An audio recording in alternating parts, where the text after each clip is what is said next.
Alors vous me direz, mais en quoi cela nous concerne-t-il en Afrique? Eh bien, si la politique internationale de Donald Trump venait à redéfinir les bases d'un nouvel ordre mondial, les États européens pourraient envisager de reprendre pied sur le continent africain qu'ils considèrent comme étant leur création historique. En effet, les noms des pays, des capitales, des rues, des fleuves, des lacs, des forêts, des montagnes sont pour la plupart le fruit de la cartographie coloniale européenne. Petits exemples. Si vous ne le savez pas, depuis le XVe siècle, les colons successifs avaient baptisé les différentes zones de du golfe de Guinée selon les ressources qu'ils y trouvaient. Ce qui est aujourd'hui la Sierra Leone ou le Libéria, c'était la côte du poivre ou la côte des graines. Ce qui est aujourd'hui le Ghana, c'était la côte d'or. Toute la partie Bénin, Togo, Nigeria, c'était la côte des esclaves. Oui, oui, c'était une ressource, c'était l'or noir de l'époque. Ils ont tous changé de nom depuis lors, sauf un seul pays qui a gardé fièrement son nom d'esclave, la Côte d'Ivoire, sans surprise. Je ne parle même pas de l'autre pays qui a conservé son nom colonial de crevette du côté de l'Afrique centrale, le Cameroun, ou l'Afrique du Sud, qui a gardé son nom de destination, ou bien la capitale du Congo, Brazzaville. Il y a encore beaucoup de boulot pour décoloniser les têtes de nos pseudo-élites. N'oublions donc pas de remercier les Kwame Nkrumah, Thomas Sankara, Mobutu Sese Seko, Mswati III, Robert Mugabe, Abdraman Tiani, Assimi Goïta et Ibrahim Traoré et consorts.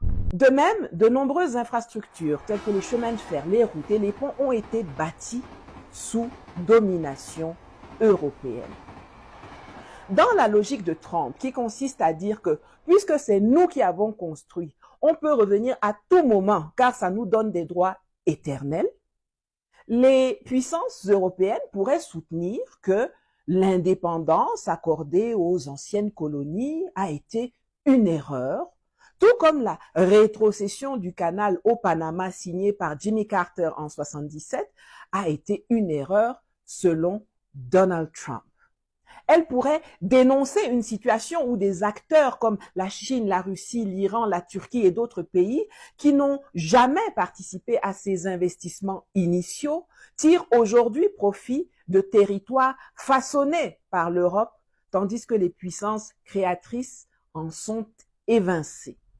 Arguant que les droits acquis durant la période coloniale restent légitimes au regard du nouvel ordre mondial émergent impulsé depuis Washington, l'Europe, en reprenant la main sur l'Afrique, cherchera à restaurer son influence, à financer sa relation avec l'hégémon américain qui l'attrape économiquement par les bijoux de famille, à freiner l'avancée économique et infrastructurelle du Sud global en général et de la Chine en particulier, et à stopper les flux migratoires qu'elle perçoit désormais comme une menace démographique et identitaire et non plus comme une ressource.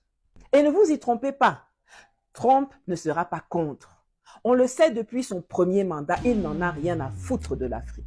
Et la politique économique d'affaiblissement et d'essorage de l'Union européenne et des pays occidentaux qu'il a mise en place depuis un mois va contraindre ces derniers à devoir chercher de quoi payer les États-Unis tout en essayant de freiner leur propre dégringolade.